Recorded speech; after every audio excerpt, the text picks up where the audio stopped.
कि कल पूरे आज़ाद कश्मीर मकबूजा कश्मीर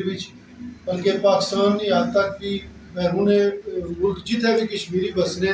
कल लोग ये कि जेड़ा भारत है जिसके अस हमेशा ने कि दरिंदा है जुल्म सितम करना उन्हें कल बल्कि ज़्यादा चांसिस कहता होया कि उन्हें यासीन मलिक साहब की सज़ा 25 साल की सज़ा सुनानी है। उस हवाले ना जिते पूरी दुनिया च एहतजाज होने पे उत्थे असन भी हक बनना बैसीयत कश्मीरी कि असा भी अपना किरदार अदा करना। उसने सिलसिले अस सारे दोस्तों की अंजुमन ताहिरान कॉलोनी तो शबीर साहब ने राजा साहब ने चिकसवारी तो असने मिलाद कमेटी के सदर तासिफ साहब ने इस जरा असन दुआ सब्जियां वाले फ्रूटा ना जरा इन्होंने आगे दिता साहब बाकी जितने बाप न आए हुए न मिर्जा खार साहब जी एसोसिएशन है मेडिकल नहीं शफी साहब जितने दोस्त न इतना आए बुनियादी असन ये है कि कल असा एहतजाज करा कि वो शार्ट या टाइम सी पहले उन्हें एहतजाज रखा कल साजिया रखा जितना बाकी जगह से उत्थे असन नवैस समझने असन भी हल करना उस सिलसिले असन जो सारे दोस्तों तय किया वो है कि उसने जंगीर बाबर ने भेजा अनाउंसमेंट भी करना पूरे गुजारे असन है कि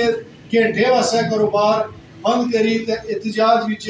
शरीक होना तो वैसे भी असन कारोबार जो भी सारे ने सामने तो अल्लाह ताला शायद असन कोई एक चीज़ जी उस कश्मीरिया वास्ते जिस अपनी जान अपनी जिंदगी अपनी जवानी अपनी औलाद अपनी नस्ल की इस रियासत वास्ते इस आज़ादी वास्ते सारा कुछ दो पर लाया अगर अस एक दिन दे एक घंटा दे मैं समझना शायद अल्लाह ताला असन भी चीज़ कबूल करी ये चीज़ सी जिसने वैसे सारे अस दोस्ती बुलाया उसने असन ये तमाम एक तो है कि मदरसे ने वाले तासिफ साहब भी गल कर सन अमीदाबाद ने वाले ने शबीर साहब बैठे हुए ने वो गल कर सन असन है कि इस तो बाद अगर जेडे 10-15 बंदे असा विच बाजारे चिदा चिदा या इधर जेडे 10-15 बंदे की मिली लोग आखी सका कि एरा सवेरे इसने विच शरीक हुए यह सारी इसी अगर इसके बारे कोई आपको गल करने को मशवरा देना चाहिए दोस्त असन ये है कि 10 बजे असा 9:30 तो नहीं 10 तक असन 10 बजे असन नीचे मस्जिद तो शुरू करो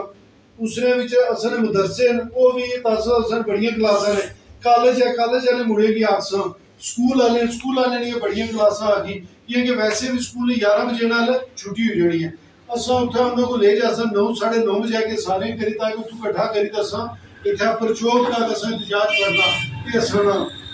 जड़ा बाकी जड़ा दो जिस तरह बेहतर समझना यार कहना शुरू 10 बजे वो ठीक है दुकानदारा की टाइम 9 बजे ठीक है ये और अभी 9 बजे असन वो फिर 10 तो हो ही जासन फिर भी 9 बजे तो तैयार है चलो सा जड़ा ये उसी भी है ना 9 बजे से इसने दुकान 9 बजे खुली है उसने ये अभी अपनी मर्जी का 2-4 बंदे से इकट्ठे हुए जड़ा बंदा दुकान खोलना आना है अपन लो चलो 10 बजे असन पहले ही सारे ही जड़ा चलिए 9 बजे असन सारे उसे बाजार में लोग के असन की उस वक्त असन पूरी का जड़ा कोई क्या है पहले लगे चल सके पहले ले जो पीछे बड़े 10 बजे का सारे नहीं लो ये असन ये अपने गली असन विच लाइक ने बाकी सारे की जिथे जिथे जड़ा बंदा क्या मैसेज देसी पता लग रहा सी कि सोशल मीडिया ने वायरल सारे रिपोर्ट सारे लाइव चाहिए सारे 9 बजे हमारा फोटो 10 मिनट बाद ठीक है ये है 10 मिनट बाद कराम साहब टाइमिंग ठीक है 9 to 10 जी ठीक है और सर ये दुकान खोलने से पहले सारे आई जो सही है उसके बाद